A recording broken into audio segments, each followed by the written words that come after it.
Okay, part two, 12 questions with a calculator. We have 40 minutes. Again, I don't think time is an issue. I didn't notice or didn't tell you in the first video. I did that entire section in 40 minutes. So I had another uh, 40 minutes to spare. And I talked through all the questions, like I wasn't doing this myself. So if I wanted to just make a key and not talk through everything, I could have done it probably in 30 minutes, if not less. So, like, you have time to skip a question and come back to it.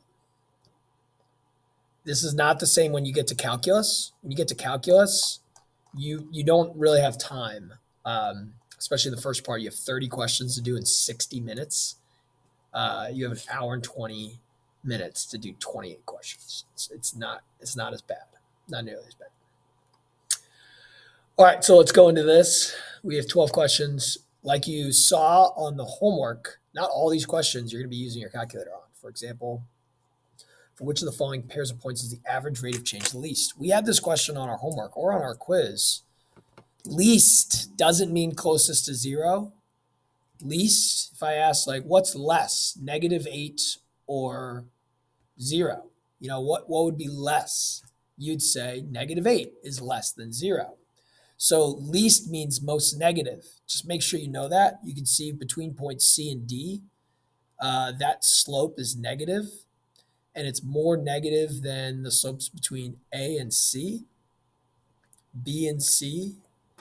B and D is negative, but it's not as negative. This will be a steeper slope down 4/1 versus down 2/5 or something like that. So C and D. You have your calculator for this, but you don't need it. It's a piecewise function. As people freak out, you just have to really, really pay attention to this close interval, which are the x values that go in your slope formula. Slopes give you how quickly, on average, the function is going to change. So I have 4 minus -2. That's important. Now you got to get the y values that go with those x values. Well, careful, x is less than 2. I'm not going to use this top piece at all. I'm just going to use the bottom piece because I am using 2 on this bottom piece. Oh, shoot. It's not 2. It's -2. So never mind. The top piece, I will be using -2. The bottom piece, I'll be using 4. So I'll have 1 minus g of -2 is 1 minus -2 squared. So that's going to be 1 minus 4, which is -3. Notice I'm not graphing this, guys. If you're wasting your time like graphing and like trying to look at stuff, it's like, what are you even doing here? If you want to plug that into your calculator, I bet you they're giving you that minus square so that you make a mistake. I mean, you can, but it's not necessary. 8, 9, 10, 11. So I got 11 minus -3, which is 14. I got 4 minus -2, which is 6. I increase 14 y's over 6 x's. I'm increasing. This is maybe where you can do a little bit quicker. 7/3 of a y per x, per 1x.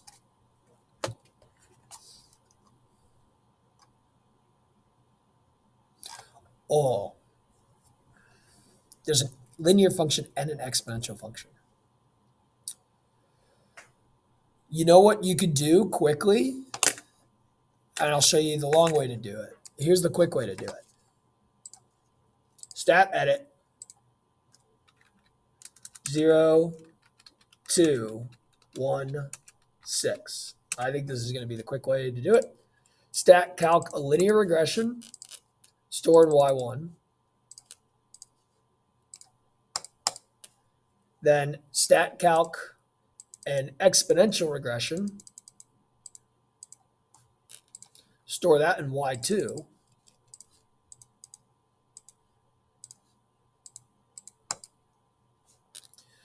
I will graph y1, the linear function, minus y2, the exponential function.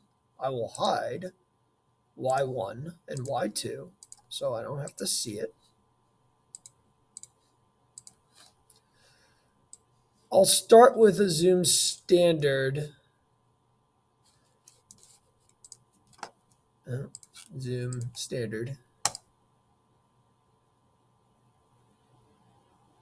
Beautiful. There's the maximum value. So it's not the X value, it's the Y value. It's the maximum value. That's the maximum Y value. You'll have a location, but find the max.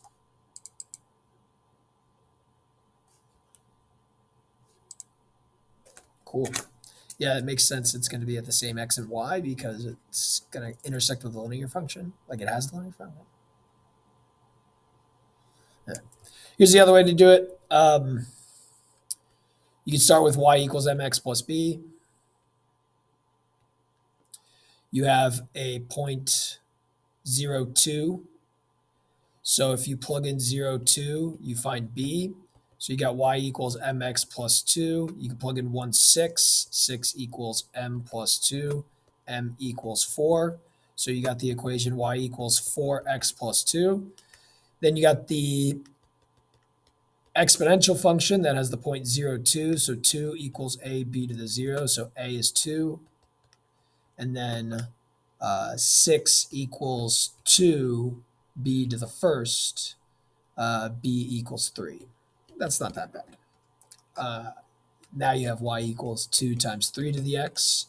You graph 4x plus 2 minus 2 times 3 to the x and find the maximum value. 4x plus 2 minus 2, essentially 2, times 3 to the x.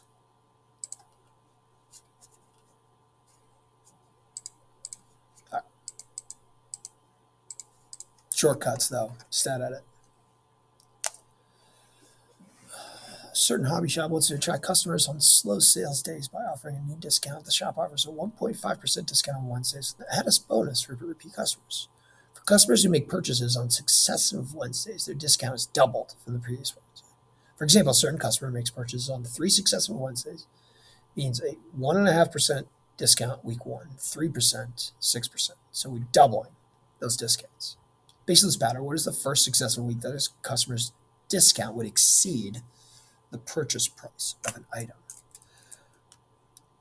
You're starting with 1.5%. You are doubling it every week. This would exceed the purchase price of the item if your percent discount was 100%.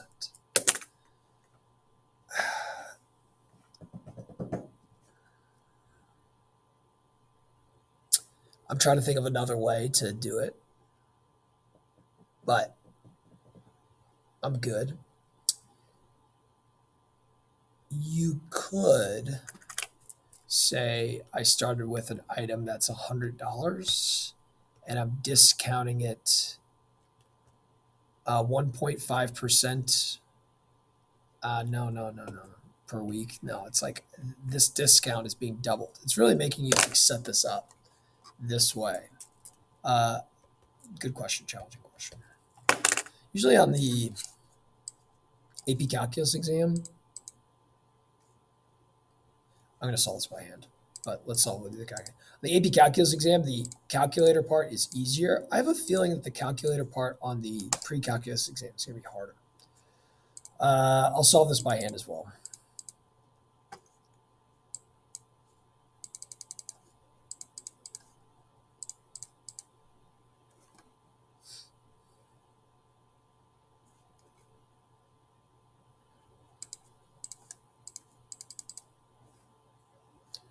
The 6 week during was the first like.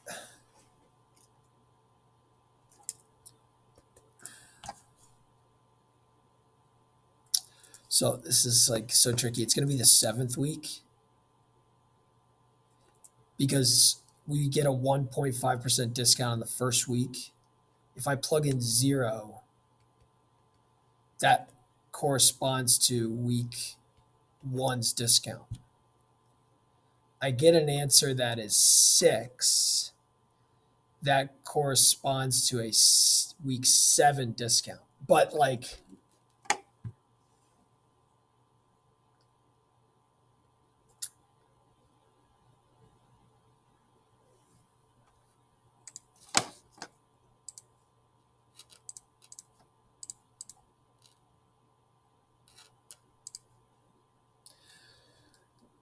My 6th week, I get the 96 discount. That's my 7th week, I get the 96 discount. My 7th week, I get 192% discount. So this, oh, geez.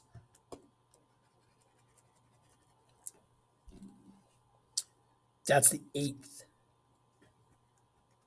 This is so silly and tricky. I hate when they're worried about this. So X is 0 corresponds to week 1. X is 6 corresponds to week 5. That gives me a 96% discount. We're not going to talk about continuous. So even if I get 6.08, I don't get that 100% discount until the following week. This corresponds to the 7th week because X is 6. So when X is 7, we're talking about week 8. And week 8, I get a 192% discount. So, tough. Yeah, you do your best on that one. Let's not get this one wrong, which everybody got wrong on the quiz.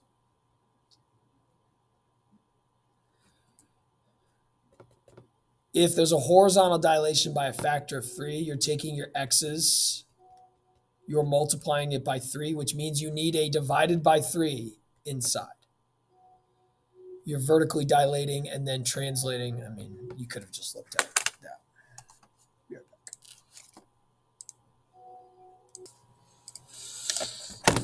All right, next. Output increase without bound as the inputs increase without bound. So we're talking about x approaches infinity, y is going to approach infinity. H. And as the output values decrease without bound, the limit as x approaches negative infinity, decrease without bound. Inputs go close to 0. All right, so we want negative infinity 0. We want positive infinity, positive infinity.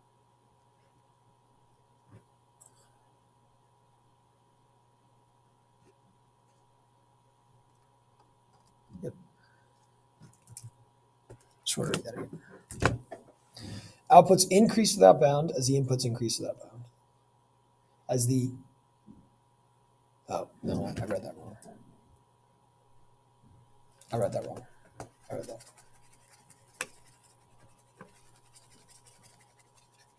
Read carefully.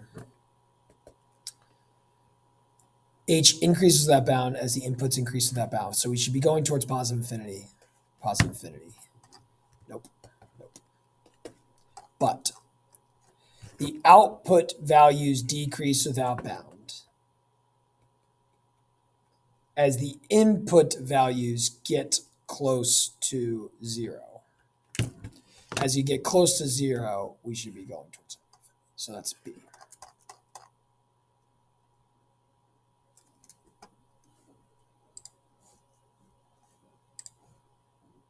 Let's not be fancy. It's just graph. Make sure your calculator's in radian mode, guys. Please make sure your calculator's in radian. Want to calculate in radian or degree mode? It's in radian mode in this class, always. Degrees are man-made numbers. Radians are universal. I'm going to change to 0 to 2 pi. Whenever you change your x min and your x max, it's always good to zoom fit. Zoom fit makes things look nice. How many times do we intersect? 1, 2.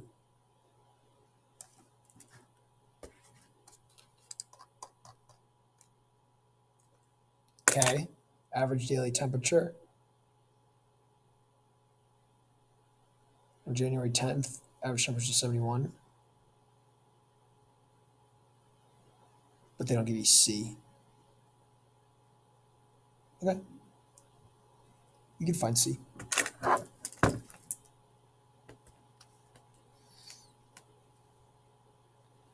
.7 is the temperature on day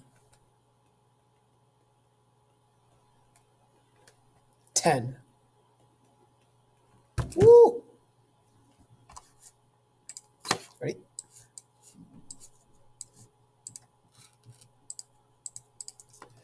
41.7 minus 63.6 divided by 21.9. Would you look at that?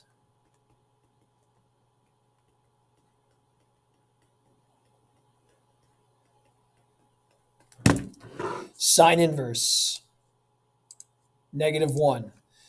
Inverse trig function, take a ratio, get an angle. This is going to be negative pi over 2. Boom. I use the sine inverse. Okay. Times 365 divided by 2 pi. Put that in parentheses or you're going to make a big mistake. Put that in parentheses or you're going to divide by 2, then times by pi.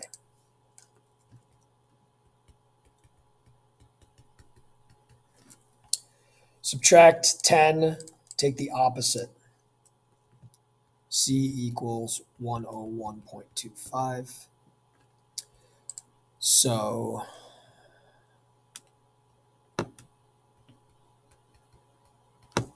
worked out nicely. So I want to know the temperature at T equals 59. I will do 63.6 plus 21.9 sine. Break out. That's your fraction. Let's not make any careless mistakes. 2 pi over 365 times 59 minus 101.25. Big money, no way to stop.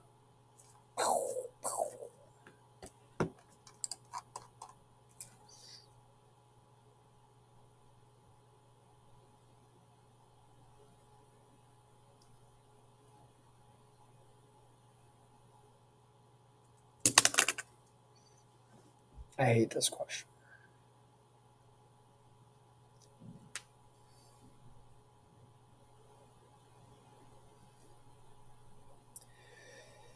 This is the graph of a rate of change. When do you have points of inflection? Let's look at points of inflection. Here's M. Here's M having a point of inflection. What happens? Your rates of change go from increasing to decreasing. Your rates will change direction.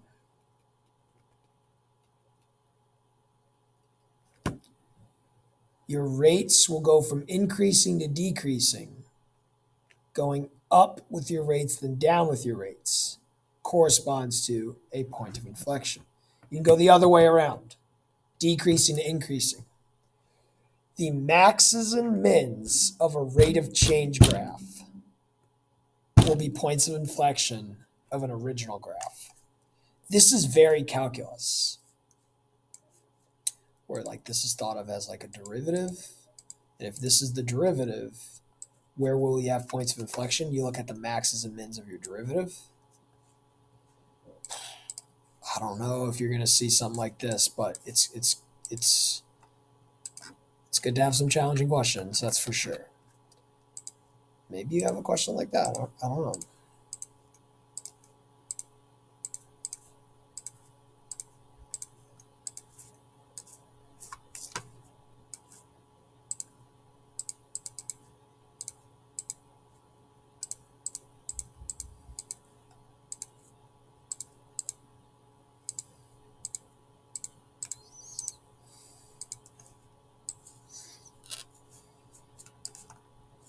Looks we need to go past 13.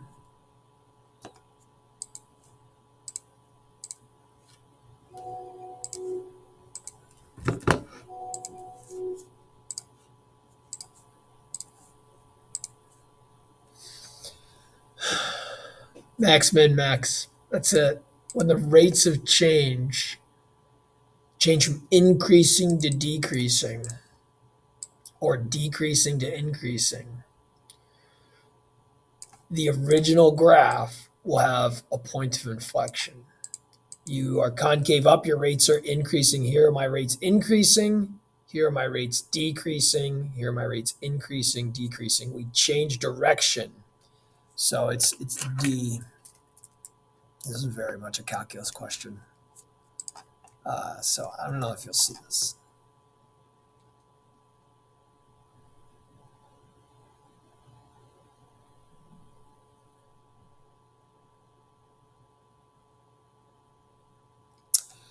Yeah, just the geometric sequence is exponential. That's all you have to know. So you got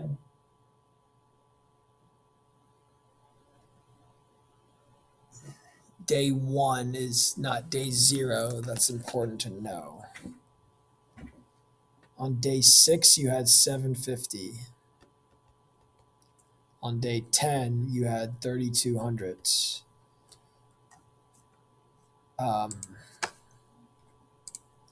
I'm probably going to stat edit this instead of using algebra, though I could.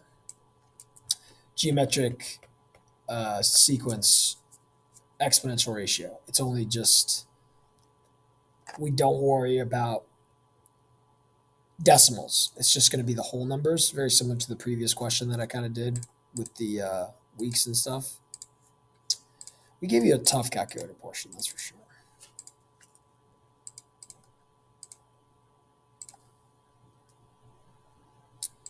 If I calculate the exponential regression, though, like this should all work out with 6 being 750, 10 being 3,200. And I just need to find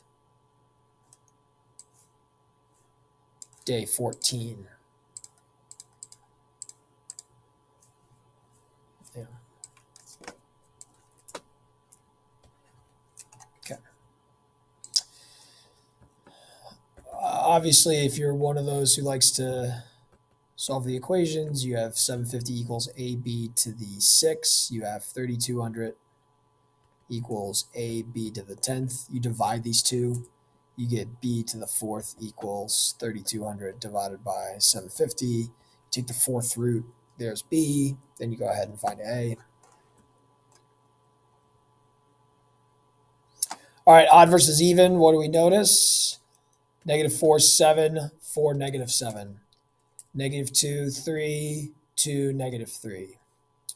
1, -6, -1, +6. That's an odd function. Opposite x's, opposite y's, just like y equals x cubed. I like how they gave you both, so you had to know which one's which.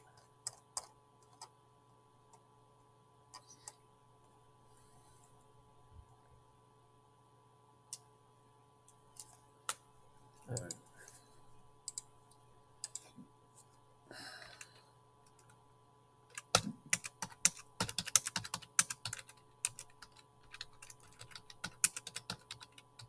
We're going to be intrigued to see, what is the calculator portion really like? Is it mostly like this, where it's like lots of calculator usage, half the questions at least? Or will it be less calculator questions and more like graphical questions, dilation types questions? So when you guys take the test, you'll be the first ones ever to have taken it. This is a new class, nationally, internationally. So you get to tell us.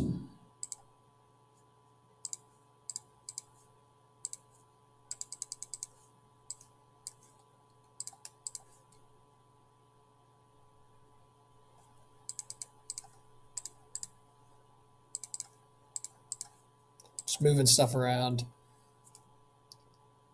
I know I got to get to 35 million, so I'm going to go over 35 million. I know I have to see the intersection, so.